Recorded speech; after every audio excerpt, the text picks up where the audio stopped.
Welcome back to another exciting episode of Young Farmer. I am your host, Tashlyn Louw, and on today's episode, we are introduced to Mr. Phumlani Njabulo Ngema, a passionate and experienced farmer deeply committed in advancing agriculture in South Africa. Born and raised in the vibrant city of Durban, his love for farming was nurtured on his grandmother's small farm in Vryheid, where he earned the affectionate nickname umfanakagogo, meaning grandmother's son. Beyond his professional role, he is the CEO and founder of Philinjabulo Business Enterprise, where he supports farmers with essential agricultural services, hosts educational workshops, and mentors young and emerging farmers.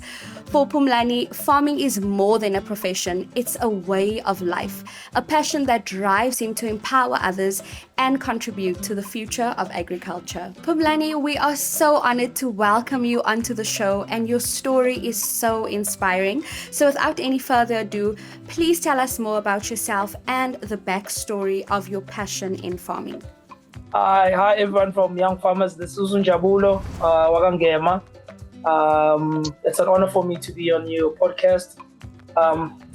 Actually, farming, it was a calling from back in the day. Started farming as a young kid. I was inspired by my grandfather who stayed in Vryheid. So at our house, at Ekaya, we have a small farm. It's not a commercial farm, but it's a substantial farm. We have chickens, we have goats, we have cattle. So farming it was more like a calling. So I used to assist my grandfather and my grandmother in the husbandry activities, whether it be maybe dipping, whether it may be feeding chickens or feeding animals, or if we're going to the fields, cutting, plowing, or any other farming activity. So that's how I was introduced into farming. Then my journey started not commercially, but like a proper way in 2015. So with your journey starting in 2015, like you have mentioned, what were some of the challenges you faced and how did you overcome them? Many challenges the challenges that I usually get is mainly is it funding or it's capital, if I may put it like that, because if you have animals, you have to feed them, you have to vaccinate them, you have to treat them if any outbreaks if there are any other if there are any other diseases that come within the season, such things as weather conditions, uzoba, thieves a bit here and there. So near my place, so they don't usually take livestock. But like mortalities is in there that I usually face. But in most cases, challenge regarding capital. It's interesting to hear that capital is one of the things that you have faced, especially, being a young farmer. And it is disheartening to know that so many of our young farmers, capital is one of the main issues that they do experience. But I know that with you keep on going and persevering, that, all of the things that you'll be able to achieve will bring forth the capital to sustain you in this journey. And speaking of the different types of farming that you do, what is the type of farming that you are involved in? It's actually mixed farming because I deal with animals, I also deal with crops. So how has your family supported you in pursuing your career in agriculture? My family has supported me in agriculture, especially my aunt. She introduced me to agriculture via education because she supported me to go to college and attain my farming management diploma. I got into my artificial insemination for pigs and so forth. So yeah, and she also organized me a mentor. There's this other guy who's a mentor of mine. His name is Andre Bremer. I'm also farming with him, so he usually teaches me everything that I know. So yeah, it's like that. It's so exciting to know that you do have your aunt as a support figure, being young in the farming industry, especially the crucial importance of having a mentor in the farming industry. And we always hear it as young farmers, So it's very magnificent to hear. What has been your biggest achievement or milestone in the farming journey so far? My biggest achievement was getting goats, starting my own was like a substantial herd, because it hasn't reached like a commercial state. Because if you want to go commercially, you have to have a large number of animals in order for you to be able to supply people with animals. So for now, it's still in the starting phase. So I have like 33 pregnant females in my herd. I have Savannah goats, I have Kalahari Reds, and then I have a bit of Border Bok. Border Boks are Boer goats. We call them Border Boks, so that's their farming name. So yeah, that's my greatest achievement. And what else? I do have a bit of sheep here and there. So, but my biggest achievement is goats. Having goats at my place. Wow, Phumlani, that is so admirable. So, how many goats did you start off with, and how many do you have now? I started with, there was actually 5 goats initially, because I went to this other lady. I usually help people in my community. Sometimes they do come and consult with me. Let's say if I buy vaccines, and then I help them with vaccinating their animals. Sometimes they do compensate me with cash. If they don't have cash, let's say we negotiate based on the number of animals, and then they give me animals that are worth the amount that I require. So there's this other lady who gave me 2 goats, and then the other guy gave me 3 goats. So I started with 5 goats. Within the 5 goats, I had 4 females and then 1 male. The 1 male was it was a Guni goat. So I sold a Guni goat, and then I bought a Border Bok. So I bred the Border Bok with indigenous goats, and then my animals multiplied like that. So roughly at my house now I have, how many? It's a lot. Must I disclose the amount? It's a lot of goats, but I have 35 females, and then I have 4 males. So that's 39 goats in total, excluding the ones that we have home. Those are mine. My goats are 39 in the kraal. So out of all 35 female goats, are all 33 goats pregnant? Yes, 33 are pregnant, confirmed. So hearing that all 33 goats are pregnant, Phumlani, what technologies or innovations have you adopted lately in your farming practices? Usually what I use is I have tags. I'm thinking of introducing, we usually call these, it's trackers. It's not like a tracker, but it's a device that you put on a neck, where you be able to track the movements of your herd or your thingy of animals. Mainly, I'm not more using the predated method of taking care of my animals. So instead of going for dipping animals, probably I'll use ivermectins, or probably I'll use pour-ons depending on the tick load.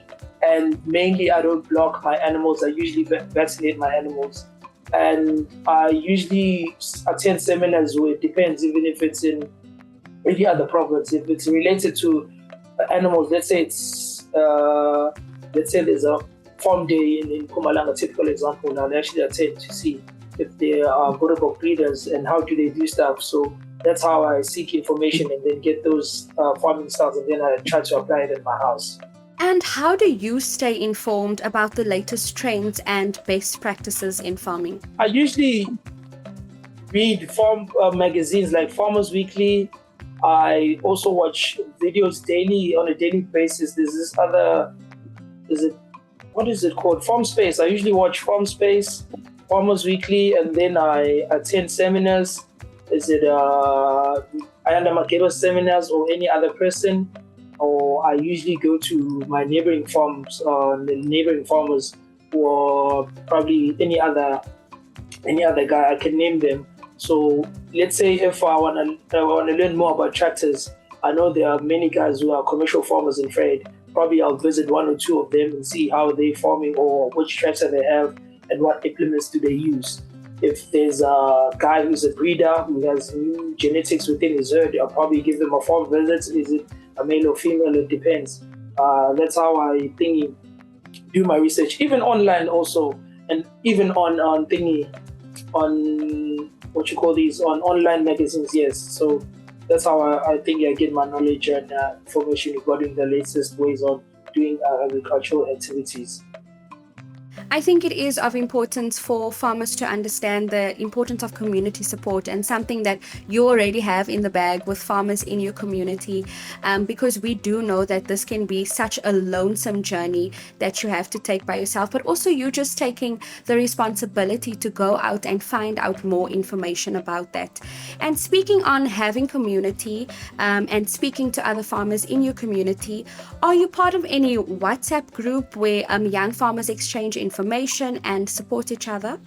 Yes, there is a WhatsApp group that I created. It's called Future Farmers. I am the host with this other friend of mine. We also farming together. So we usually have like farming lessons. It's online classes, Mondays and Wednesday. They only go for an hour. Let's say on a week, let's say we're covering goats. Probably we'll cover vaccines on Monday, and then on our Wednesday probably cover nutrition. Probably on the next week we will have, if it's still a class for goats, probably cover common diseases. If it's let's say our class is actually on a month. Let's say we have two sessions. It's either 2 for animals and then 2 for plants. We think we jiggle like that. So we also have a time or a session where during the week, maybe on a random day, if anybody has a problem regarding to their animals or crops, they can send a picture. We can actually attend. Yeah, it actually works like that.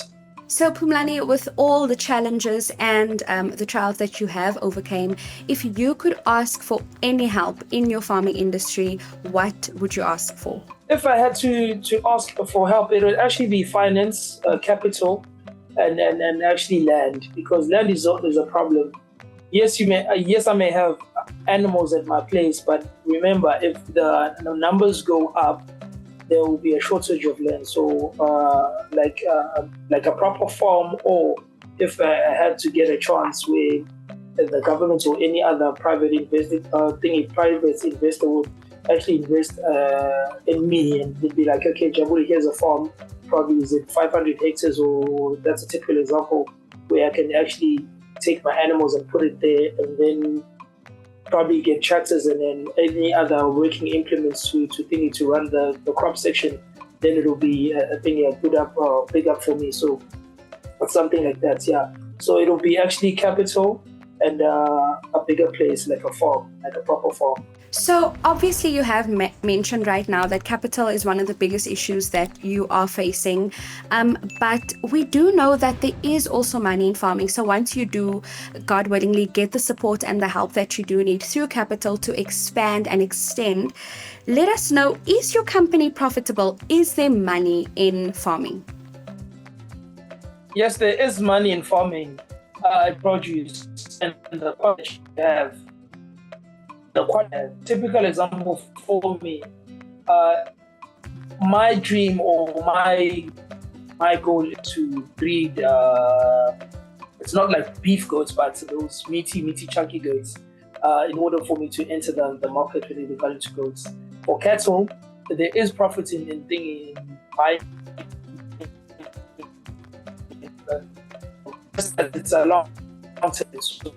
If you have 50, typical example, if you have 50,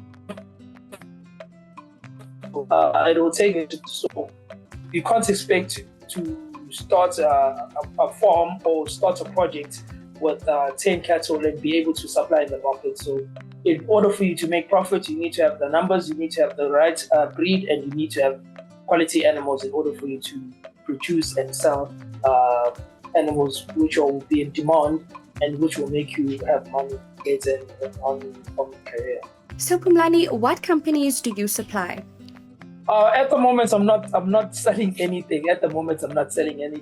I'm still purchasing livestock, so I'm still building up my numbers. So since you're not supplying to any companies at this present time, how are you earning your living? Usually, I'm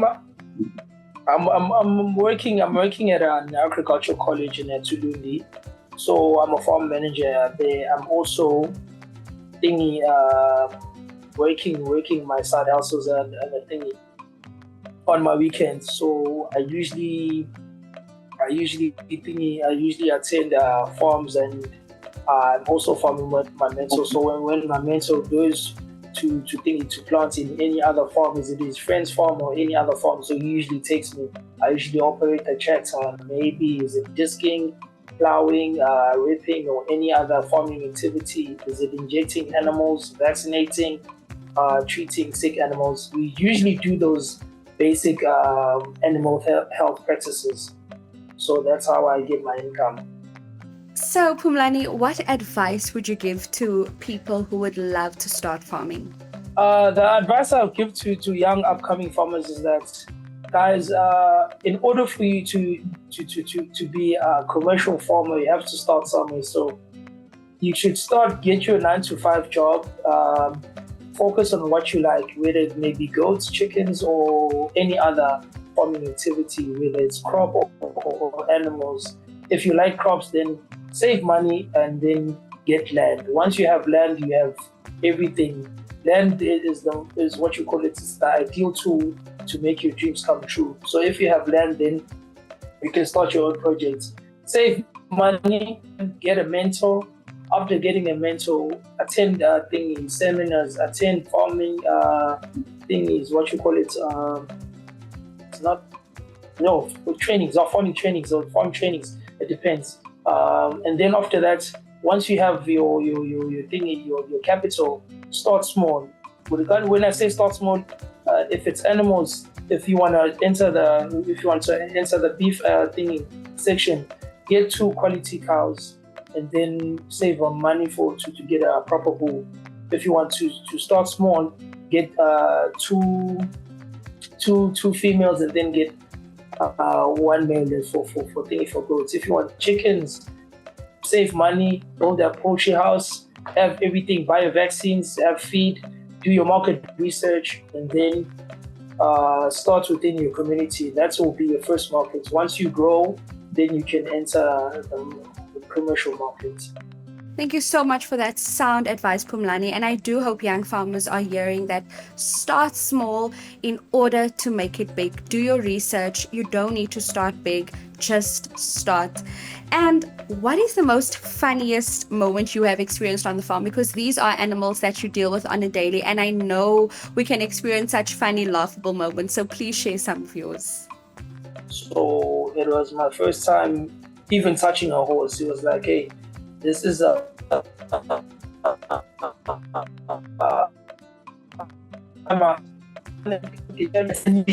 you call it like that, like so I took a ride for the horse. I didn't know how to control it. Well, thank you so much, Phumlani, for sharing that humorous event that you underwent.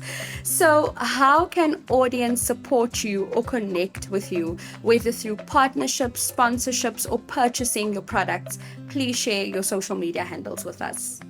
People can get access to me via my number. My number is 071-731-3328. On TikTok, I'm Phumlani Njabulo 2. On Facebook, I'm Phumlani Njabulo. Yes, and then on WhatsApp, that's my WhatsApp number. So people who want to be in contact with me, so my number is 071-731-3328. Well, Phumlani, it was so amazing having you on the show today. I know that young farmers who are listening feel inspired, feel like they can, and hopefully this motivated them to just start small. Thanks a lot. It's an honor for me. Thanks, guys, for the opportunity. Thanks a lot. And to our viewers out there, thank you so much for tuning in. Please don't forget to like, share, subscribe. And if you have anyone who would like to be on the show, or anyone we could get in touch with, our contact details are below. So please do shout out. I am your host, Tashlyn Louw, and that was all on today's episode. Please do stay tuned for more episodes on Young Farmer. Bye.